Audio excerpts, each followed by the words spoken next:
আসসালামু আলাইকুম। আজকে আমি বেশি কথা বলবো না, একটি অসহায় মার মুখ থেকে কিছু কথা শুনবো।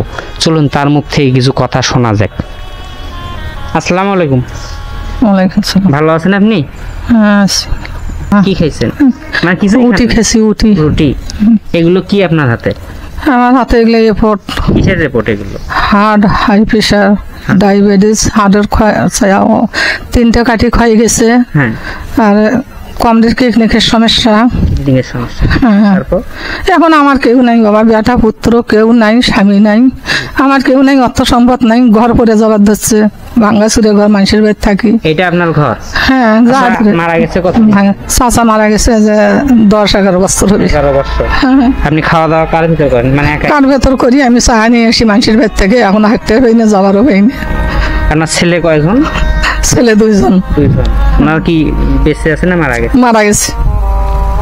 আপনি এই পরীক্ষাটা কতদিন আগে করছেন? আমি পরীক্ষা করছি আজকে 10 দিনের মতো হলে, একটা ওষুধ কিনতে পারি নাই এখন পর্যন্ত। মানে আপনি রিপোর্ট গুলো পরীক্ষা করে নিয়ে আসছেন, নিয়ে আসার পরে ওষুধ কেনার মতো টাকা আপনার কাছে নেই? না, 1 টাকাও আমার কাছে নাই এখন পর্যন্ত। বর্তমান কাল প্রেশার উঠছিল, সকালবেলা দুটো করিয়ে এনে খাচ্ছি আমি। হাঁটতে না হলে কি করবো? এখন এই ডাক্তাররা কি বলছে যে আপনাকে রিপোর্টটা দিছে? কি বলছে? রিপোর্ট ক্ষয়ে গেছে। এখন মনে করো রংপুর যাও, রংপুর যাও বড় ডাক্তার দেখাও, তাই কি কয়।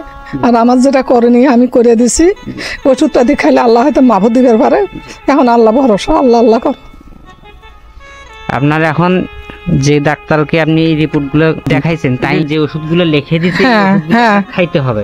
খাওয়ার পরে যদি সুবিধা হয় তারপর আপনার এখানে ট্রিটমেন্ট করবে, আর না হলে তাহলে রংপুর যেতে হবে।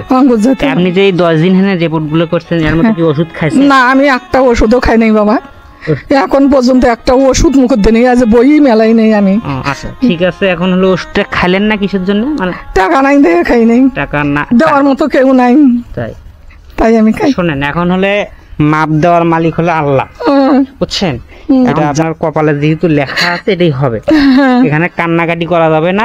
সালাম পড়েন, নামাজ পড়েন। আল্লাহর কাছে সবসময় কান্নাকাটি করবেন যেন আল্লাহ আপনার অসুখটা মাপ দেয়। এখন চাচা মারা গেছে, আল্লাহর কাছে কইতেছি বাবা যে আল্লাহ যেন মাপ দেয়। জি। এখন আপনার 7 দিন বা 10 দিনের ওষুধ কিনতে কত টাকা লাগে? আমার আগে নেক্সে ডায়াবেটিসে, হার্টে, হাই প্রেশারে দিন সপ্তাহে নেক্সে 1400 আর 1500। মানে সপ্তাহে সব মিলে আপনার 1500 টাকার ওষুধ? হ্যাঁ। আর এখন যে হার্ট, হাই প্রেশার, ডায়াও বাড়ছে, হাড় বাড়ছে, এখন তার যে কত টাকা লাগবে বই আমি মেলাই নেই এখন পর্যন্ত। মানে টাকা অভাবে আপনি ওষুধ কিনতেও যান নাই না? মানে এখন কত টাকা লাগবে সাহস পাচ্ছেন না যে 7 দিনের কত টাকার ওষুধ লাগবে? তো এখন আপনি আমাদের কাছে কি চাচ্ছেন? আমি চাচ্ছি আমি চলে ফিরে খাওয়ার মতো। আমাকে যদি দিল হয় তাহলে আমি একটু চলে ফিরে খাই, আর যেদিন মলে হয় না মলে। মানে আপনি আমাদের কাছে চাচ্ছেন যে এই ওষুধ কেনার জন্য কিছু সহযোগিতা চাচ্ছি। আমরা যেটুকু সহযোগিতা করবো এইটা দিয়ে আপনি ওষুধ কিনতে চাচ্ছেন? আমি ওষুধ কিনতে চাচ্ছি সেটাই দিয়ে। আপনি তো হাঁটা চলাফেরা সেভাবে করতে পারেন না। এখন এই অসহায় মাটি, ওনার হাজবেন্ড বেঁচে নাই, ওনার হলে ছেলে মারা গেছে 11 বছর হলে, বাপ মারা গেছে 10 বছর হলে। ওনার মানে এই মুহূর্তে ধরতে গেলে কেউ নাই দুনিয়াতে, কেউ নাই। ঘরের মধ্যে আগে যা দেখেন আমি কি করে। ওনার যে একটা ঘর, সেখানে মনে করেন যে কিছু নাই, মানে যা ধরতে গেলে পুরোটাই নষ্ট হয়ে গেছে। না, ভেতর পাকে গেছে, কাটা মাছ না, সব খুলে গেছে। এখন এই অসহায় মাটি একটা মানুষের বাড়িতে থাকে, তার একটা খুব মর্মান্তিক রোগ হয়েছে। বুকের যে বাতিটা থাকে, সেই 3টে বাতি ওনার ক্ষয় হয়ে গেছে। তো এই অসহায় মাটি ব্যথা যখন হয় অনেক চেষ্টা করে ওটা মানে করে রাখার জন্য চেষ্টা করে। তারপরে উনি অনেক কষ্ট করে মানুষের কাছ থেকে যেভাবে হোক কিছু টাকা পয়সা নিয়ে আর হাসপাতালে গেছিল। ওখান থেকে বলছে যে না, এখানে হবে না, আপনি হলে উনি তখন কি ডায়াবেটিক সমিতি ওখানে গেছে। যাওয়ার পরে ওখানেও হয়নি, অন্য জায়গায় যা আপনার যে অ্যাপোলো হাসপাতাল ডায়াবেটিক সেন্টার, ওখানে যা উনি পরীক্ষা নিরীক্ষা করছে। তো ওখানকার ডাক্তারে বলছে যে তার কিডনিকের সমস্যা, তারপর হচ্ছে হাড়ের যে বাতিগুলো থাকে সে বাতিগুলো নিষ্পাজে ক্ষয় হয়ে গেছে।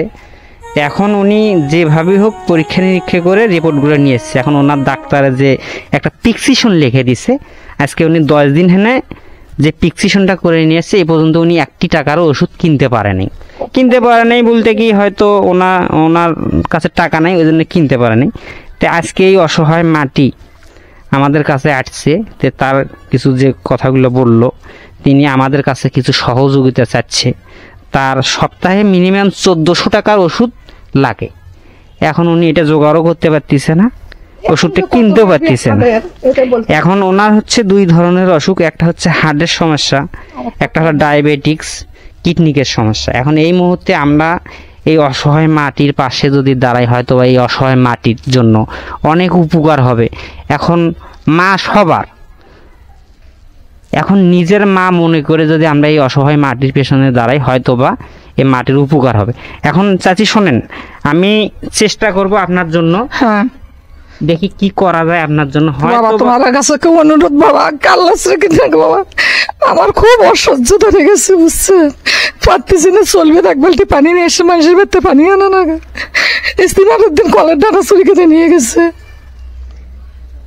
এই মাটির কথা শুনে আমার নিজেরই কান্না চলে যাচ্ছে। এখন খুব ভালো হবে বাবা বুঝছেন, আল্লাহ ভালো করবি। ঠিক আছে, কান্না করেন না, দেখি আপনার জন্য আমি কতদূর কি করতে পারি।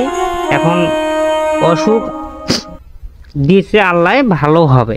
এখন আল্লাহর কাছে নামাজ পড়েন, দেখি আপনার জন্য আমরা কতদূর কি করতে পারি। ঠিক আছে, তা আমি আজকের জন্য আসি, আপনার সঙ্গে আমি পরে আসি। আচ্ছা ঠিক আছে, আসসালামু আলাইকুম।